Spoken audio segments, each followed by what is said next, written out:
um agradecimento, né, inicial, e não assim pelo agradecimento, né? Meu pai disse, uma dos seus comentários e frases célebres, que ninguém precisa de autorização para fazer revolução, né? Então, ninguém precisa de autorização, não há necessidade de agradecimento para a pessoa prestar homenagens a pessoas dos quais a gente tem orgulho de ser contemporâneo, de pessoas que são heróis pelo seu exemplo. Mas o agradecimento é por um certo conforto, porque, embora eu seja militante, vocês estão falando aqui com um advogado que aos 70 anos de idade tem mais de 20 anos de Partido Comunista, 2 anos de cadeia e uma bala na perna esquerda. Mas eu sou filho de Marighella. E o fato de ser filho de Marighella é um encargo também, não é? Porque eu sou filho de uma família perseguida de todas as formas imagináveis. Meus tios sofreram muito por serem irmãos de Marighella. Meus avós sofreram muito por serem pais de Marighella.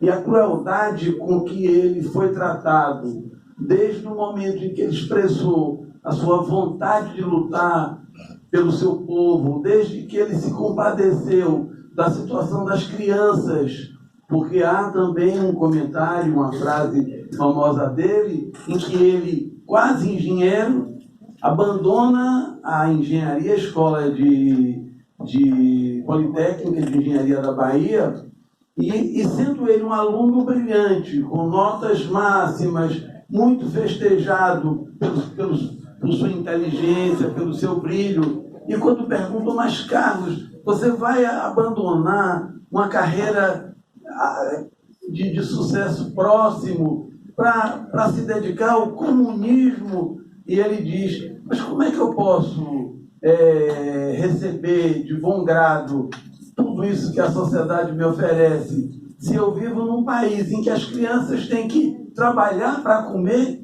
Isso é um motivo de muita infelicidade e é mais importante do que o diploma que vocês estão me oferecendo. E ele ingressa na luta, e essa luta leva ele à cadeia por 9 anos, não é?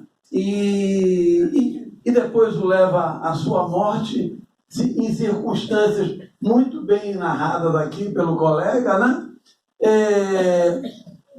E eu sou, como filho, testemunha e vítima desse ódio a meu pai. Então, esse momento, quando vocês me recebem, me acolhem com tanta alegria, é também um momento de solidariedade, de conforto, e é por essa solidariedade e conforto que eu estou agradecendo, né? E Marighella é uma pessoa totalmente digna disso. Ele lutou, ele aderiu ao comunismo porque ele queria lutar por uma sociedade justa. Ele compreendeu que, naquele momento, essa opção era a continuidade dessa luta.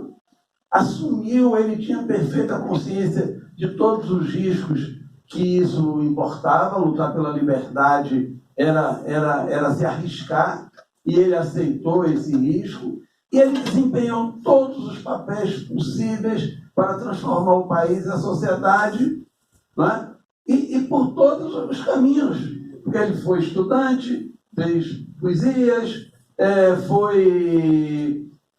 fez música, fez política, ridicularizou os homens que dominavam a política da época, foi deputado. Enfim, ele cumpriu todo o script possível dentro dos limites legais, e por muitos anos, porque meu pai foi do Partido Comunista, defendendo uma proposta que não era o socialismo do Brasil, mas era a criação de uma sociedade que pudesse resolver os problemas da maioria da população brasileira que sofria.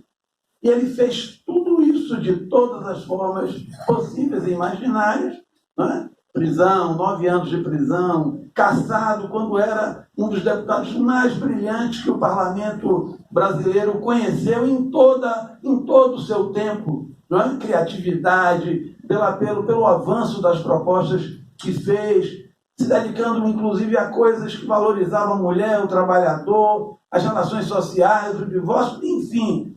É uma carreira extremamente fértil e produtiva, mas isso não foi aceito. A democracia que ele viveu por um período curto, logo depois do fim da Segunda Guerra, era uma democracia tênue, né? Que acabava pela vontade de um presidente num piscar de olhos. E mesmo depois que meu pai passa a ter uma vida, porque com a cassação veio a ordem de prisão e uma dura clandestinidade. Meu pai era totalmente clandestino, impossível de viver como cada um de nós pode, não é? Numa época em que o Brasil era tido como um país democrático. Você tinha eleições, Dutra era o presidente e foi substituído por eleições, mas gente como Marighella, por exemplo, não podia se candidatar. E milhares de brasileiros que, ou porque achavam que o comunismo era bom, também eram impedidos. Milhares de vereadores que o Partido Comunista elegeu no Brasil todo. Centenas de deputados estaduais que o Partido Comunista elegeu no Brasil todo. Ele não se limitava aos 14 deputados do senador. O Partido Comunista era uma organização política completamente aceita pelo processo eleitoral, pelo povo brasileiro. Pois bem, ele não podia ser candidato. Mas ele aceitou isso. Ele aceitou defender a legalidade do Partido Comunista e aceitou liderar as campanhas em que, em tese, defendiam os grandes interesses nacionais, porque o Brasil tinha, como tem potencial para ser uma das nações líderes do mundo, e nós temos recursos naturais e temos população, nós temos tudo para construir uma sociedade de bem-estar para todos. Então ele aceitou isso em troca da ideia de uma relação estabelecida pelas regras. Então, como havia uma regra que o Partido Comunista não podia ter candidatos, não podia existir formalmente, ele aceitou isso, até que Juscelino Kubitschek, quando se elege, estabelece que, primeiro, clandestinidade não era o caso.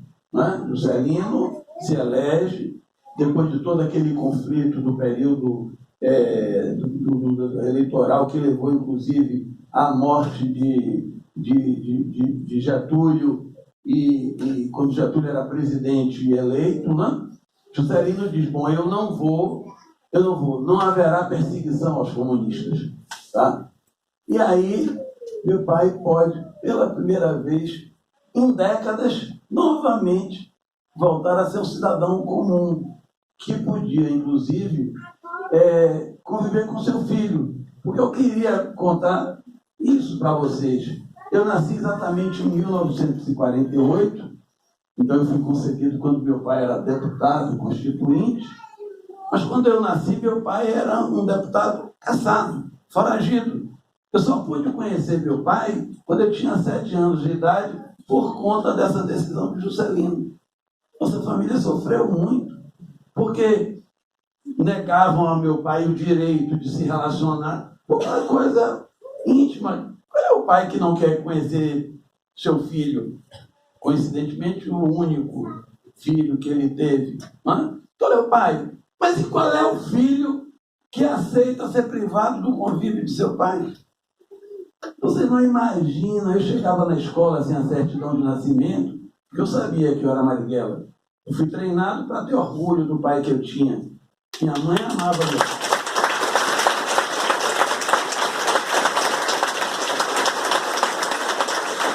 Eu estudava na escola e Dona Rosa dizia assim, Carlinhos, cadê a certidão de nascimento? Eu nem entendia por que a Dona Rosa obsessivamente me interrogava sobre essa certidão todo dia. Mas ela queria me cadastrar junto aos registros da Secretaria de Educação, é a regra, não é? E minha mãe, com toda a dignidade que ela tinha, não é? Minha mãe não queria me registrar como filho sem pai. Ela considerava uma desonra aquele homem com quem ela teve um filho querido e achava que era uma desonra para mim estrear lá na Bahia, naquele mundo baiano, como uma criança sem pai. Pois isso acontecia de todas as formas. Meus tios eram impedidos de trabalhar. Minha tia Teresa casou com um homem que ela não amava para poder trocar de nome, poder trabalhar e ter uma vida normal. Porque ela passava nos concursos, era professora, meu avô italiano instruía os filhos, ela tocava piano, enfim, era uma moça, gente, era a moça mais bonita do Norte e Nordeste, conhecida ali naquela Baixa de Sapateiros, tá? E ela se apaixonou por um homem, mas ela queria, como era muito comum, ela foi para o Rio de Janeiro, esperando que no Rio abrisse portas para casar com aquele baiano que ela havia escolhido para ser o companheiro da vida dela. Ela foi para o Rio porque ela tinha mais punch, ela tinha mais estrutura, mais educação do que ele. Passava nos concursos. Marighella, não pode. Tá? Então, essa história, é a história da nossa vida. E foi isso, além de todo um raciocínio político, que fez meu pai, em algum momento, entender que todo aquele caminho não foi, toda aquela dedicação não foi suficiente. Porque se o Partido Comunista ganhava, era cassado. Se os acordos políticos, ao final, produziam o resultado esperado, o acordo era descumprido. E quando chega em 64, porque é bom que se diga a vocês, para terem confiança e esperança e não desistirem, porque o povo brasileiro tem no seu coração um desamor a toda essa violência. A gente tem muitas incoerências desse processo que a gente está vivendo, mas se a gente olhar a história desse país ao longo desse período de república, a gente vai ver que enquanto teve eleição e se deu à população o direito de votar, a população legitimou a sua vontade de mudança e nunca se cansou de se manifestar em favor de gente como Marighella e de tantos outros que lutam por democracia e liberdade no Brasil. Então, em 64, como eles nunca conseguiam ganhar as eleições, porque dentro de um processo de formal, eles não conseguem avançar. Eles não conseguem se consolidar. A gente tem um governo aí que se elege ufanisticamente. Basta uns poucos meses para a população, mesmo aquela população equivocada e enganada nas suas expectativas, para essa população descobrir, olha, é aquela cobra de novo tentando nos morder. Então, em 64, a cobra mordeu de novo. Porque quando eles perceberam que o governo de João Goulart, o governo que chegou ao governo com todas essas oposições, que o nosso querido colega aqui falou enfaticamente, não é? Mas com tudo aquilo, mesmo se tentando impedi-lo de assumir, mesmo da mesma forma que faziam com Marighella sempre, né? Ele podia ter liberdade, mas não podia ser candidato. O Partido Comunista podia existir informalmente, mas não podia aspirar ao poder, pois eles perceberam que eles não iam ganhar, como nunca ganharam as eleições, e eles aí dão um golpe. Mas não foi só um golpe assim de mudar as regras, porque além dessa vontade de mudar as regras, caçaram os direitos políticos, invadiram as salas da imprensa, enfim, e começaram a praticar os crimes. esses crimes imprescritíveis, esses crimes de lesa humanidade, que começaram a serem praticados à larga. À larga. Porque a ditadura, embora ela tivesse aquele propósito de temporariedade, né, que Marighella denunciou, porque Marighella ele cometeu perante eles uma atitude de desafio inaceitável para eles. E ele disse, não, isso não é uma quartelada. Isso não é um generalzinho desses aí, aborrecidos com alguma coisa, que, como lote, resolveu botar o tanque na rua, né? Não, isso é uma ditadura militar fascista que veio efetivamente para ficar e veio para submeter a população brasileira por muitos e muitos anos. Eu não vou sair do Brasil, eu vou organizar resistência com o que tiver no Brasil. E quando eles começaram a matar, porque a estratégia dos militares, apoiados por uma parcela da sociedade civil que tinha o domínio sobre a estrutura econômica do país, é verdade, essa aliança existiu. Quando eles começaram a matar, porque a cada gesto de reação, eles tinham que recrudescer na violência, porque a violência era a única forma que eles enxergavam de intimidação e de domínio. Então, Marighella foi incluído na lista e foi escolhido para ser assassinado. Entretanto, ninguém se lembra direito do nome da pessoa que repetidamente apertou o gatilho das armas que o assassinaram. Foram muitos. Tá? Mas ninguém se esquece mais de Marighella. Ninguém. E eu sou testemunha disso, e eu quero dizer isso para vocês, em todo canto que eu vou.